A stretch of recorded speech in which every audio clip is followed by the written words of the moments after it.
My name is Felix, and I'm an image maker first, um, animator sometimes, director when they let me direct, but mostly I direct myself, which is also fun.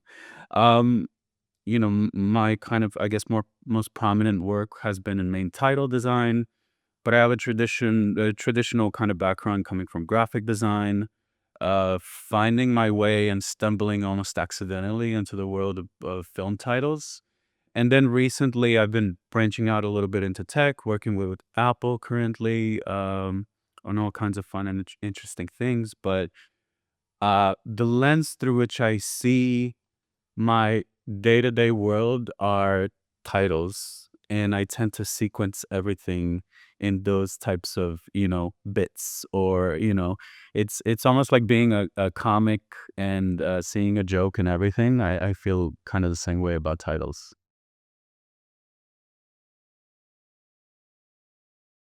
The primary function, I would say, and it never changes, I don't think, is, that moment, whether you're in the movie theater or, more lately, in your living room, is it's sort of a palate cleanser of like, and it's a bit of a portal from your normal current state, your, you know, I gotta pay the bills, I gotta pay rent, what am I gonna eat for dinner, whatever, and then you sort of sit down, and there's this thing that sort of like channels you into another universe. And I think if you do a title right, it's almost like hypnosis a little bit, where like the lights either physically or metaphorically dim, and suddenly you're teleported into something, and you're almost like you're in a more suggestive state where like you can truly experience a story for what it is without worrying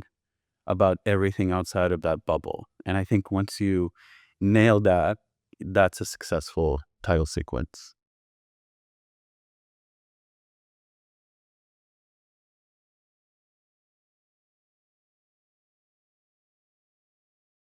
So I would say, I'm simultaneously all of those things, but most of the time, when you get a brief, you might be one of those things.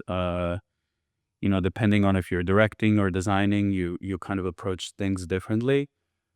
But people tend to overcomplicate um their titles, their roles, the way they approach a project. I think it's all about the spark of an idea and your reaction to something.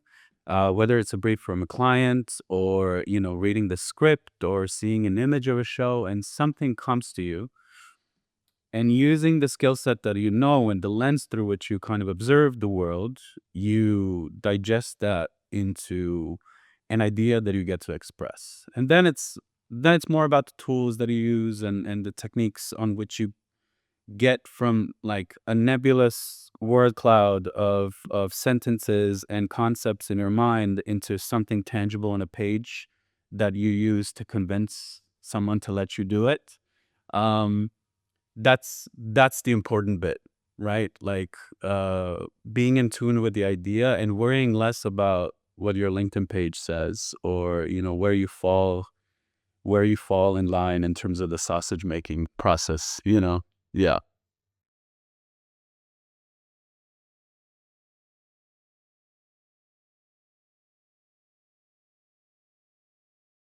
So I would say, speaking of hierarchy before, it's also like if you're a director on a title sequence job like Patrick was on Westworld, or if you're a designer, you sort of approach the same problem uh, through different stages, right?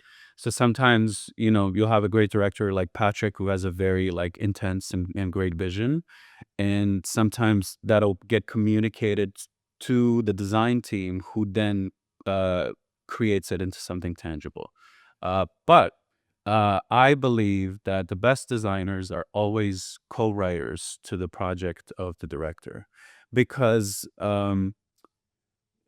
that you might be creating a sort of a singular moment or a style frame, and kind of interpreting notes from the client and the director, But then you're thinking, like, what happens before this? What happens after this? And you're kind of filling in the blanks of the world and the notes. And eventually there's this sort of communication that happens between a designer and the director and a showrunner, where it's like, oh, I haven't even thought of that little thing that you did. And most of the time, it's like the last thing you do at the end of the day when you're exhausted and your brain is kind of off.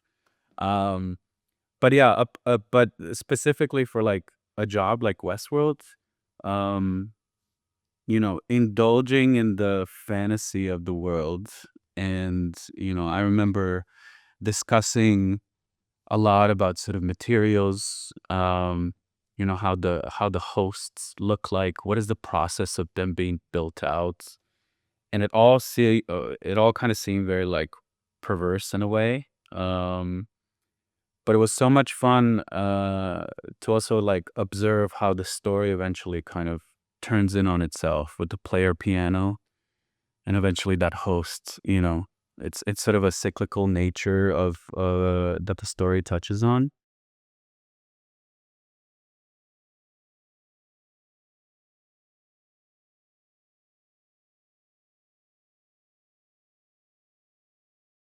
Yeah, so for almost a decade I was full time at different studios, and there's a certain benefit to being full time.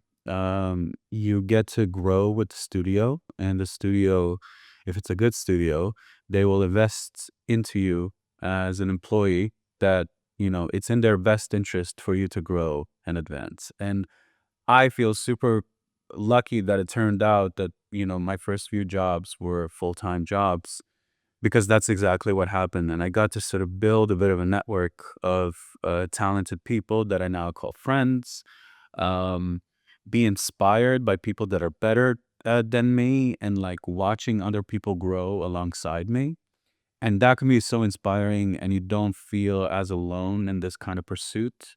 Um, the flip side to that is that sometimes it can be a bit of a rigid structure applied upon you, right?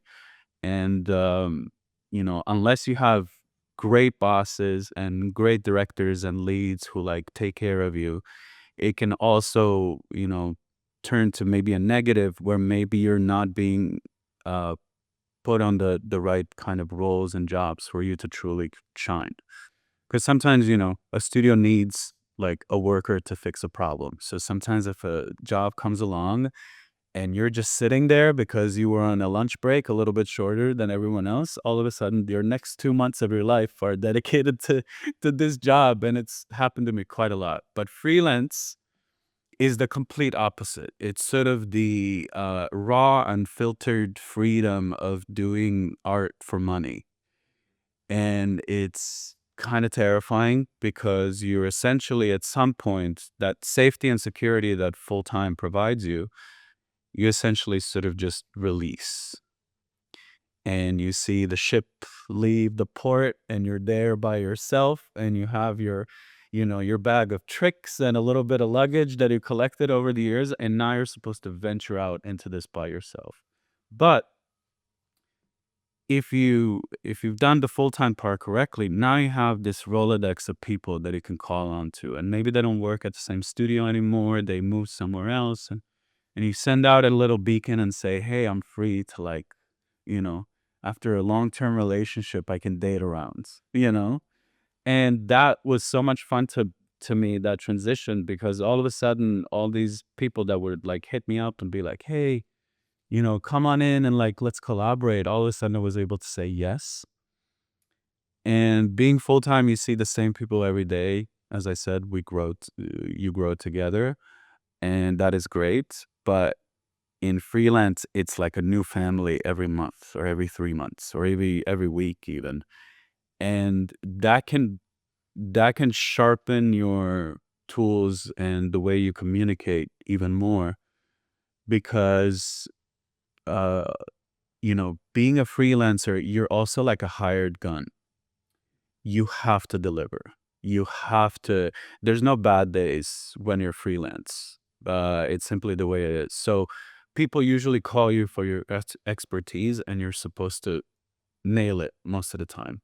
So learning how to communicate in that way.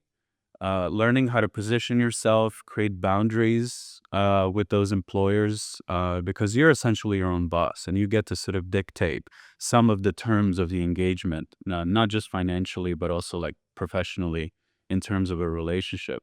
So for me, the biggest thing was like being able to establish boundaries, being able to plan out my own schedule, but having the sense of like agency and ownership over my life. I knew that like no matter what happened, um, I could take a break after a particularly hard job. If I maybe didn't like a particular group of people that I was collaborating with, I can be nice and say, thank you very much. I'll see you, maybe never. And then you also develop some relationships that are like so cool and so tight. And because you get to like, as I said, date around, you get to like find your people that you like vibe with very quickly. And that can also be super cool because sometimes you're like, I really want to work here because the people are cool, but this job is cool. And like, you're like spoiled for choice sometimes. Um, but every now and then there's like, there hasn't been an email this week. This is kind of scary. But then it always ends up happening somehow. Um, but you're sort of you have to be an adult. You have to plan uh, your finances, your schedule. Um, Again, you're a business owner, so your shift towards you just being an artist changes because now you're the boss of your own little company. You're on your own in so many ways, but that is truly where I think a lot of your, um, I would say, instincts maybe get heightened because now you're like, I have to form my own destiny essentially. I have to like chase down work and I have to be very attentive. And as I said before, you have to communicate very clearly. So it you know, being a good artist is just a ticket to entry into this game, right? But people who have staying power are good in sort of the business, the bidding, the scheduling, the maintaining of relationships, uh, doing things that you promised you will do by the time you said that you will do it. That is the number one most important thing. And then once that trust is established, you know, you get to sort of maybe pick and choose who you want to work with at that moment.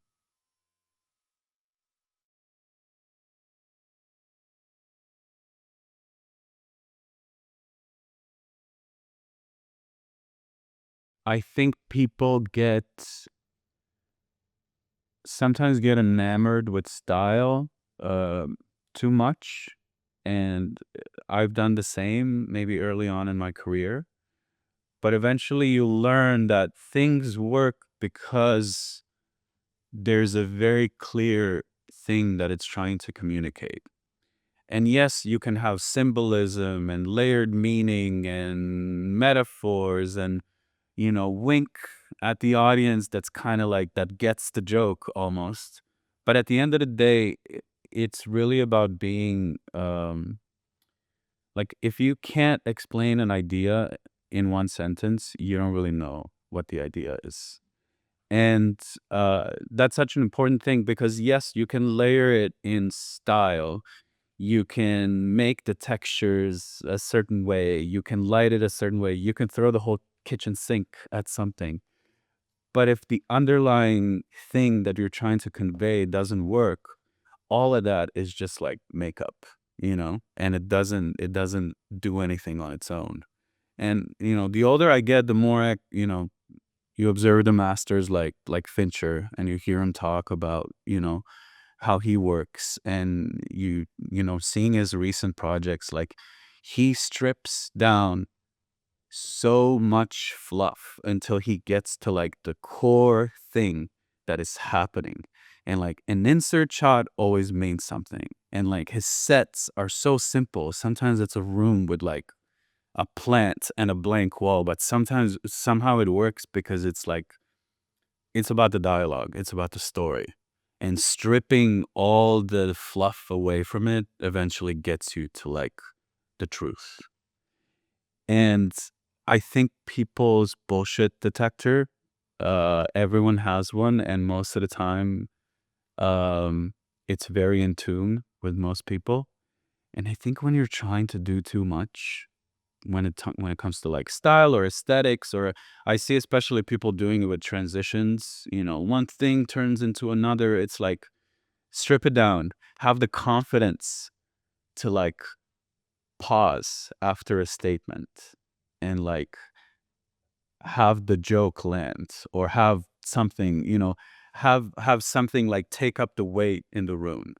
But for you to be able to do that as a creative, you have to be confident, and confidence builds slowly over time.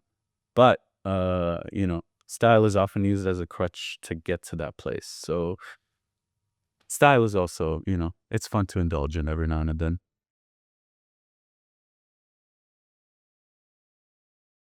I would say film is a huge source of inspiration. I really watch a lot of TV and movies.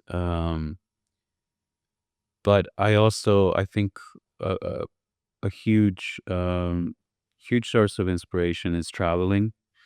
Um, being sort of um, feeling alive, and listening and enjoying in the conversations that you're having, and observing the street that you're on, and like eating a meal and focusing truly on like what you're eating, like basically living life in that way,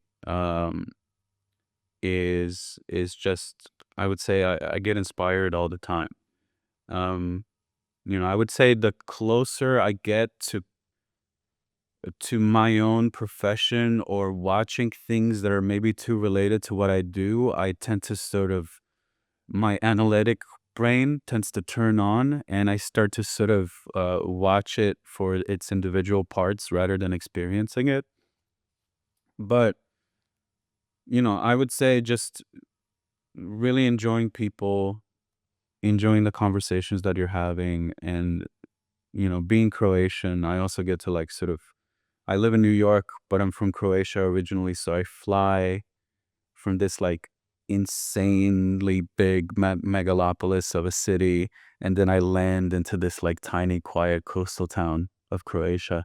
And sometimes observing my brain trying to process those two realities that are my life, and like the conversations I have with friends in Croatia are completely unrelated to the conversations that I have in New York.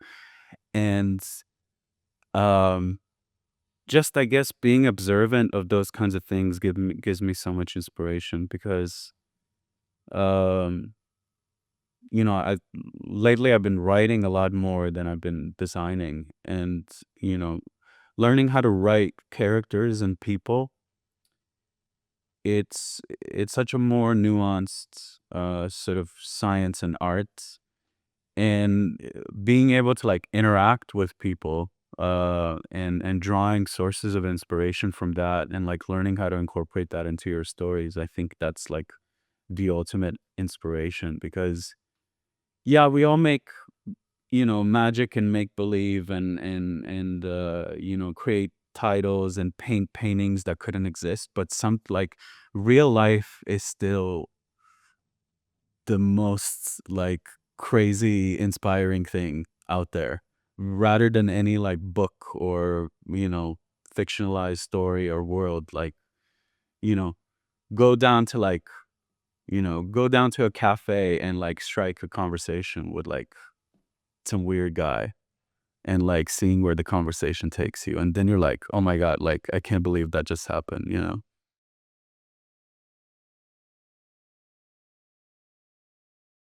Yeah, totally. And I mean, I love street photography, and especially like New York. You just go outside, and like some weird adventure finds you, or you meet some like crazy character that like I'm like, I couldn't even write or paint that guy. But somehow he's there just like walking his dog. I think it's also a lot like I switched a lot of cities in my life. Like I used to, obviously I was in Croatia, then I was in LA, then in Berlin for a while, then in New York. Um, and I think every city has its own like beat and tempo and personalities and types of people and conversations you can meet. So those are all like in my little bank of like experiences that I can draw from, you know?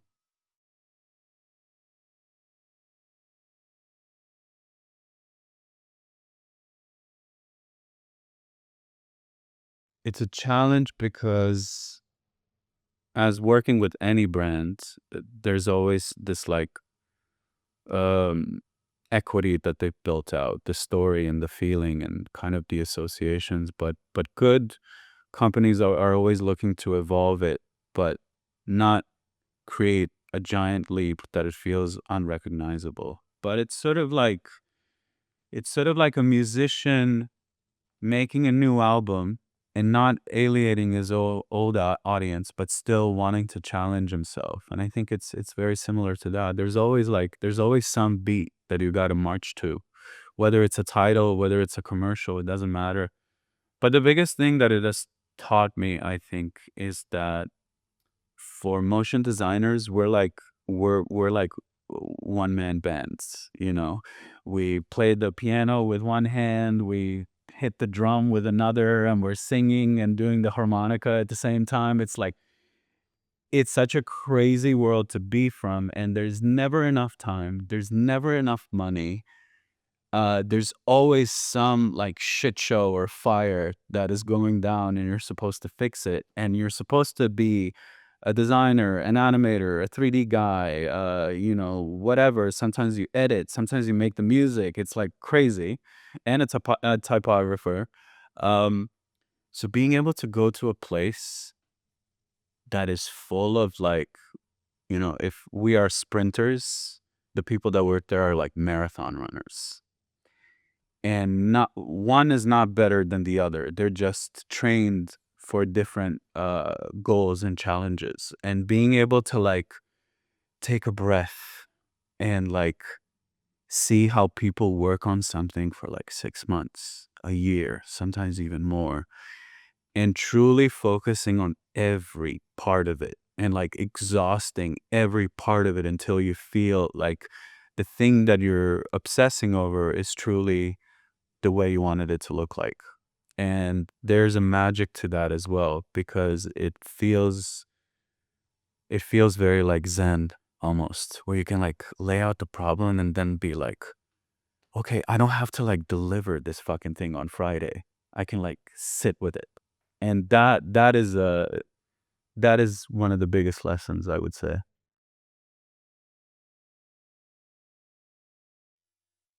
My title for Ratchet um was, to this day, probably the craziest thing that I've ever been a part of.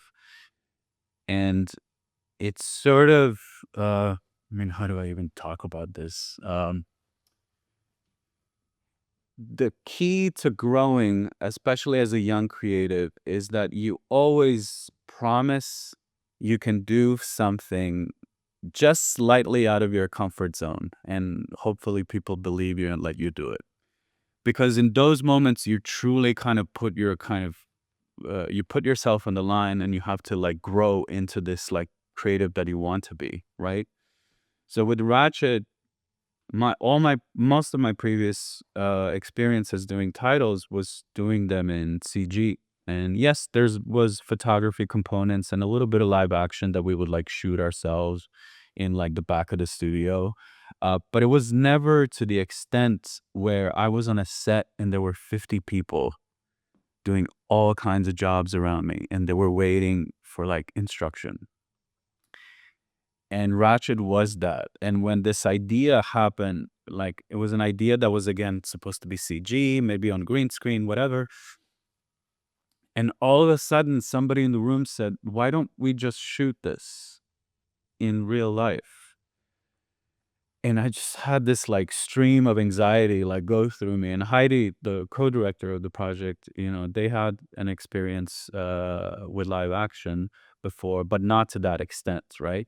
So all of a sudden, we were launched into this world of being like live action directors. And, Elastic was like, hey, we booked you flights for this and this date. We got to be ready by this and this date with all the pre production, finding locations, finding talent, finding actors, basically deciding on everything. So, but because it was a main title job, the budget was still a main title budget. It wasn't a commercial budget, which is, like 1/10 probably. So we had to like use our main title brains of like shrinking, not shrinking, I would say using every dollar that we had to make this thing look as big as it could be.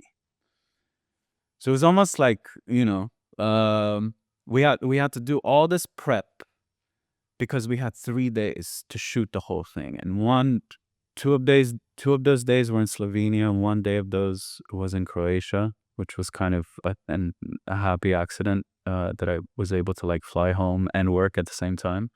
Um, so we get there, and I'm like petrified because we're in the forest in Slovenia. There's ticks around. But there's like an army of people, and it's 6 in the morning, and the first ray of sun is breaking through, and there's people running with fog machines in the background to like fog it up. And everyone was like looking at us and like, okay, now what? Where do you want the camera? And I completely was like, holy shit, I get to now make these decisions. And all this planning we did, I feel like both of us forgot it for like 30 minutes. And then after a while, you were like, okay, I need to play. I don't feel confident enough to be the director on the set.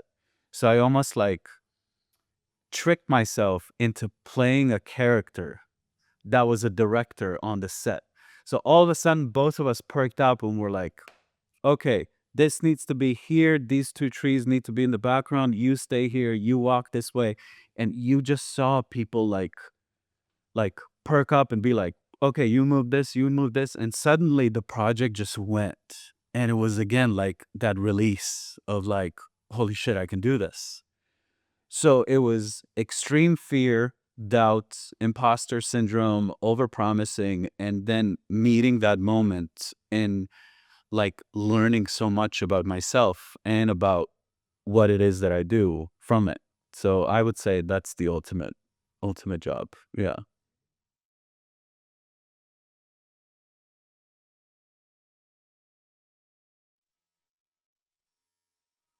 Awards can sometimes make people lose their minds slightly because I think a good title and a great title is a good distinction. And it's really up to some of the things that I listed before, like how clearly did you express your vision? Um, did you find an interesting angle into what you were trying to say? And then on top of that, you know, does it fit into the show? And I'm not saying it has to look like the show or feel like the show, but when you watch it, it cannot be like such a crazy departure that it feels out of place, unless that's a part of the idea, which is could be kind of fun now thinking on it. But award winning, awards tend to be um it can be things can get awarded for a lot of different reasons, right? Like some of it can be based purely on merit. Sometimes it can be like right place, right time.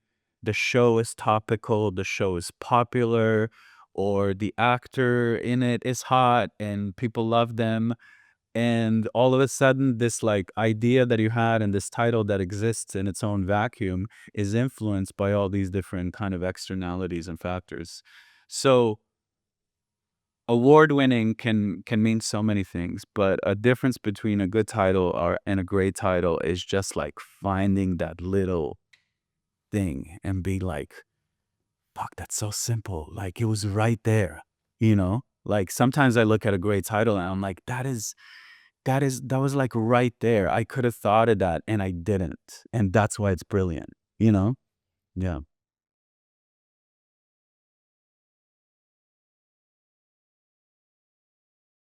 I would say AI is not going away. The cat's out of the bag, unfortunately.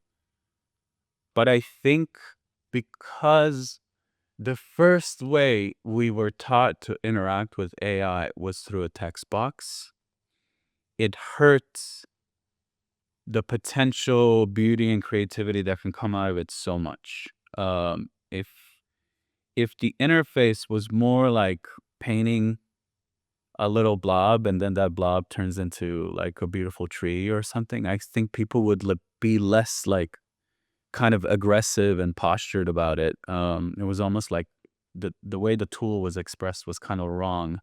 Um, but for my process, I've gotten fairly deep into it, almost out of like know your enemy kind of approach. Um, so I'm fairly deep into not just Mid-Journey, but like Comfy UI, training my own LoRa's, like experimenting with all kinds of crazy workflows and setups. But the uh, the more I use it, the more it's like it makes agreeable, fine stuff. It's like it gives it what you feed into it, and there's never truly this moment where it surprises me or catches me off guard. It's always fairly predictable. Um, but there's a fair amount of menial labor attached to being a creative. And I think people love to romanticize the process and everything else, but like if I can automate some of that process, the you know I did the title, I did the concept, I built the style frames, I painted them, but maybe the deliverable now needs to be formatted for specific markets, or like I need to test 100 different fonts because the showrunner has no idea how their show is supposed to feel from a typographic point of view. Can I ask a system to sort of automate some things for me? I would absolutely love that because, um, yeah, if we can save a little bit of time and go home on time, I think that makes for better art the next day rather than like slaving over every single part of it because you've done it, yourself. But yeah, I would say I'm fairly into it, but I'm careful with it, and um there's a healthy dose of like both respect and disrespect about it. So people tend to fairly like they tend to catastrophize everything these days. It's like, oh, AI is going to take everything, and it's like, have you ever spoken to an average client in your life? Like the shit that sometimes people say is the dumbest shit you've ever heard in your life, and the way you interpret a note that is ambiguous, or depending where it's coming from, or like the political side of the job of navigating those spaces, um, you cannot type that into a box outside of having an actual general intelligence that like works as a human brain. But so much of this job is just like muddy and murky and weird and full of personalities, and the art is like almost like half of it. Um, but all these different components influence the art. So I don't think AI is going to replace much. It's just maybe going to make us a little bit more productive, and that's it.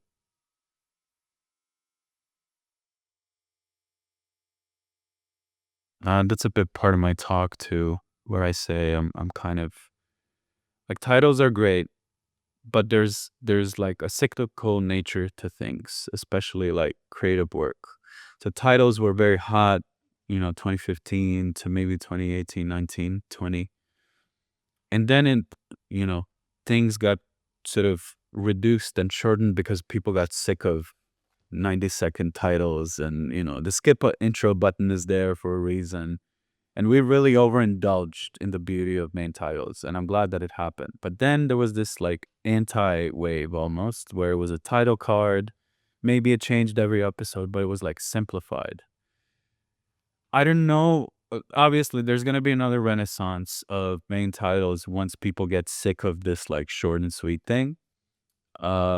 Maybe I'll go back to it, but in time, I've really been like writing a lot and thinking more about like now that I've ended my 20s and started, ventured into my 30s, what are the kind of stories that I want to write and tell and eventually shoot? And I have no idea how I'm going to do that. So all I can do for now for free is to write and to maybe like wink to the universe that this is something that I want to do, and hopefully like it winks back at me. So yeah, that's it. Really like filmmaking and less putting makeup on somebody else's project. Yeah.